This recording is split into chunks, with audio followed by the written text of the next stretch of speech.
ఎరా ఇవాళైనా తీర్పు వస్తుందా మళ్ళీ వాయిదా పడుద్దా?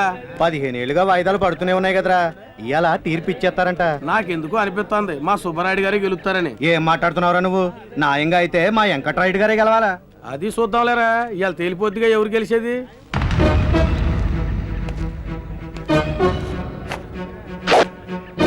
ఇతని పేరు సమరసింహారెడ్డి. Native place Rayalaseema. 200 మందిని చంపి తలదాచుకోవటానికి కోనసీమకొచ్చిన ఫ్యాక్షనిస్ట్ అని చెప్తాడు. కానీ 2 లక్షలు అప్పు చేసి ఫ్యామిలీని వదిలేసి పారిపోయి వచ్చాడన్న సంగతి మాత్రం ఎవరికీ తెలియదు. ఇతనికో జీవితాశయం ఉంది.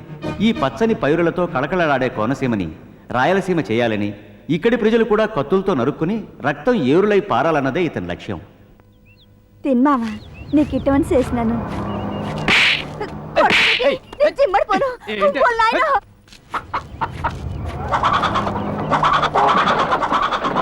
సమయానికి వచ్చావయ్యా సమరసింహారెడ్డి. ఇవాళ ఇచ్చే తీర్పులు ఎవరు గెలుస్తారంటావు? ఇక్కడ ఎవరు గెలిచినా ఏం జరగబోతుందో నేను చెప్తాను. మీ 2 జనం కాలర్ వెనకాల కత్తులు, నడుముకి నాటు బాంబులు పెట్టుకుని వచ్చారన్న సంగతి నాకు తెలుసు. వెంకట్రాయుడు నెగ్గితే మీరెళ్ళి ఆ ఊరు జనాన్ని నరికేస్తారు. సుబ్బారాయుడు నెగ్గితే వాళ్ళొచ్చి మీ జనాన్ని నరికేస్తారు. అంతేగా? ఏడ్చావు, అట్లాంటి ఏం ఇక్కడ జరగవు గానీ లోనకెళ్ళి ఏం జరుగుతుందో చూసిరా. కార్డు తెచ్చావా? ఇదిగోండి తెచ్చాను. పేరేంటి? బలుసు రామారావు అండి. ఓ బిఆర్ రావు. జబ్బేంటి? ఏం తిన్నా ఈ రోజున అయిపోతుందండి. ఎప్పటి నుంచో? నిన్నటి నుంచండి. మరి ఈ రోజు వచ్చావేంటి? ఈ ఏళ్ళకైనా తగ్గుద్దేమో చూశానండి. సరే వెళ్ళి శుక్రవారం వచ్చాయి, మందిస్తా. అంతవరకు ఏంటండి? పేషెంట్వి నువ్వే ఒక్కరోజు వెయిట్ చేయగలేంది డాక్టర్ని రా. నేను శుక్రవారం వరకు వెయిట్ చేయడంలో తప్పేంటి? వెళ్ళు, అప్పటి వరకు ఏంది అనుకో. హాయ్ బాబాయ్, చచ్చిపోతానండి. వస్తే చావు, ఈ విరోచనాల బాధే ఉండదు. వెళ్ళు. నెక్స్ట్. కార్డు తెచ్చావా? కార్డు లేకపోతే నువ్వు రానేవు కదా. పేరేంటి? సమరసింహారెడ్డి. రెడ్డి. కూర్చోండి. నీ జబ్బేంటి? నిన్నేనా అడిగేది? నీ రోగం ఏంటి? నేనెందుకు చెప్పాలి? డాక్టర్ నువ్వా నేనా? నేనే. నన్ను చూసి నా శరీరంలో ఉన్న అవయవాలన్నీ జాగ్రత్తగా పరీక్షించి నీ జబ్బు ఇది అని చెప్పాలి. నా జబ్బు ఏదో నాకు తెలిస్తే నేనే డైరెక్ట్ గా మెడికల్ షాప్కి వెళ్ళి మందులు కొనుక్కునేవాడుగా. ఇక్కడికి ఎందుకు వస్తాను? వీడొక రివర్స్ కేసు. ఏంటి గొణుకుతున్నావు? ఏమీ లేదు, నీ చెయ్యిస్తే జబ్బేంటో చెక్ చేస్తాను అంటున్నాను. చెయ్యి. ఆహా, ఓహో, నీ పల్సు నిమిషానికి 60 సార్లు టైటాన్ వాచ్ లా కొట్టుకుంటుందయ్యా. నీ బొంద, నువ్వు చూసింది నా టైటాన్ వాచ్. డాక్టర్ కూడా తీసుకెళ్దాం. ఏ రాయవరం హీరోలు ఎక్కడికి వెళ్తున్నారు? మీ ఎంబీబీఎస్ డాక్టర్ తో మీటింగ్ పెట్టడానికే? అవును, కిట్టయ్యాడి పర్సనల్ పనిలో ఉన్నాడులే. ఓహో, పర్సనల్ పనే. పర్సనల్ పనే? కిట్టయ్యకి పర్సనల్ పనే ఉంటుందబ్బా. మేము 5 వస్తే మీరు 3 వచ్చారేంటి? చెప్పు తెగుద్ది. మేము వచ్చింది పెళ్లి చూపులకు కాదు, రాయబారానికి. నేను చెప్పేది ఏంటంటే, మా వాడు మీ ఫ్రెండ్ అని కలవాలంటున్నాడు. మాది సేమ్ కేసే. అయితే స్పాట్ చెప్పమంటావా? స్పాట్ ఏంటి? ఇదేమన్నా ఫైటా? Only meeting. మేం చెప్పిన చోటుకే మీ వాడు రావాలి. ఏటే మీ డామినేషన్? ఏ యూ, అయితే ప్రోగ్రామ్ క్యాన్సిల్ చేద్దామా? చేసుకోండి, నాకేం తొక్కలేదు. నువ్వు వండరా, మొత్తం సైడ్ కొట్టేసేలాగున్నావు. ఇదిగా మీరే చెప్పండి, ఎక్కడ కలుద్దామా? ఈవినింగ్ 4 o'clock కి వీరయ్య చౌదరి గారి తోటలో. ఓకే, 4 గంటలకల్లా మా కుర్రాళ్ళందరం అక్కడ ఉంటాం. అందరూ ఎందుకు? మీ వాడు వస్తే చాలు. అంటే ఫ్రెష్ లవ్ కదా, 4 ఉంటే మా ఓడికి కొంచెం సపోర్టింగ్ గా ఉంటదని. అలాగే మీరు 3 కాకుండా ఇంకో 2 తోలుకురండి. సరేలే, ఉంటాం పాపలో. ఇదిగా వచ్చినప్పుడు మాత్రం ఢిల్లీ కొండ తీసుకురాకండి, పెద్ద కటింగ్ ఎత్తుంది, పగిలిపోద్ది.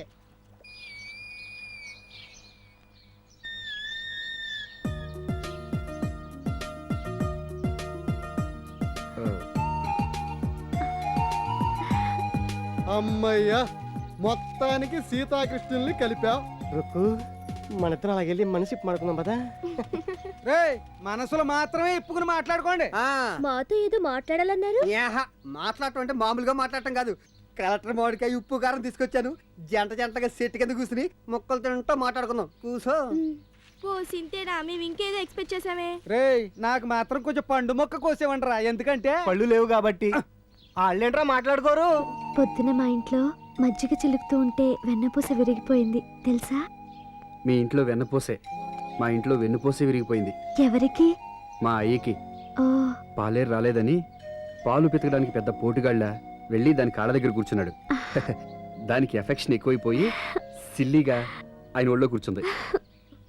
వాళ్ళేమో మ్యాటర్ మాట్లాడుకోకుండా ఆకులు పీకేస్తున్నారు. హనుమంత్ గాడేమో జంప్ అయిపోయాడు, వీళ్ళేమో మామిడికాయలు తినేస్తున్నారు. ఏం చేస్తున్నావే ఆహా. ఇదెవరు ఇది నీకు ఆంటీ లాంటిదిరా పొలమోడికి అంటే చాలా ఇష్టమంట అందుకే తినిపిస్తున్నా. అంటే అమ్మకి చెల్లి కడుపులో ఉన్నప్పుడు పెట్టేవాడి కదా అలాగే కదా అవును కదా. అమ్మా ఆ? ఆంటీ కడుపు అంటే నాన్న మోడికాయలు పడుతున్నాడు ఓరి నా కొడుకు, నా కొంప ముంచేసిరా. ఓ నా లుక్కి రాయ్. ఆగే, హే.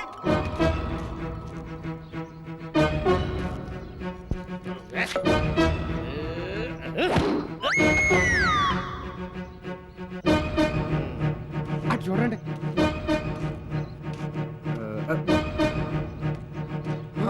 వస్తున్నాడేంట్రా?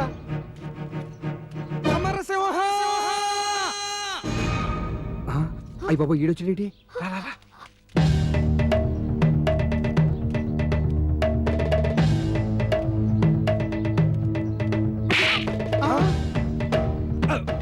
సమరసింహారెడ్డి మీద చెయ్యి చేసుకున్న మొదటి వ్యక్తివి చివరి వ్యక్తివి నువ్వేరా? ఎందుకు కొట్టావురా? లేకపోతే ఏంట్రా నీ తెగింపు? ఎక్కడి నుంచి వచ్చిందిరా నీకు ఈ తోటంత ధైర్యం? ఎక్కడికి రా అలాగ వెళ్ళిపోతున్నావు? నీకోసం రాయలసీమ నుంచి పోలీసులు దిగిపోయి 200 మర్డర్లు చేసిన సమరసింహారెడ్డి ఎక్కడరా అని విలేజ్ లో ఇంచి ఎతుకుతుంటే ఇంత కూలింగ్ అలాగ వెళ్ళిపోతున్నావురా? నో, పోలీసులకు నేను దొరకకూడదు. సీమలో నేను లేపాల్సిన వాళ్ళు చాలా మంది ఉన్నారు. ఏంటి నిద్ర? జోకులొద్దు. అర్జెంటుగా నన్ను ఎక్కడైనా దాచిపెట్టు. అయితే నాతో రా. పద. అమ్మయ్యా వెళ్ళిపోయాడు.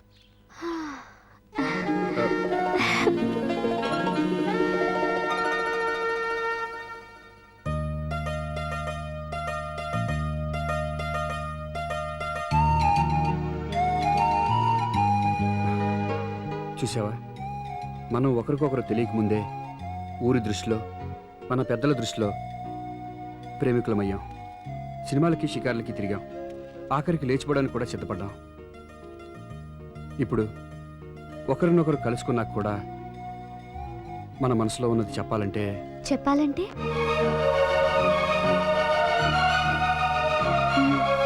చెప్పాలంటే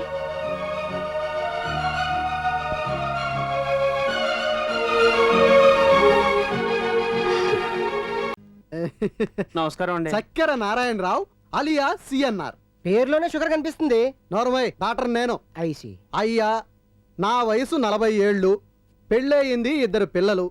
నాకు భోంచేయగానే మోషన్ అయిపోతుంది, మోషన్ అయిపోగానే నీరసం వచ్చేసి భోంచేయాలనిపిస్తుంది. దీనికి పరిష్కారం ఏమిటి? ఇదేగా పోయిన వారం నువ్వు నన్ను అడిగిన క్వశ్చన్. అవునండి. దీనికి సమాధానం నారాయణరావు గారు, మీరు చెప్పిన దాన్ని బట్టి చూస్తే ఎయిడ్స్ వ్యాధి లక్షణాల్లో ఇది కూడా ఒకటి.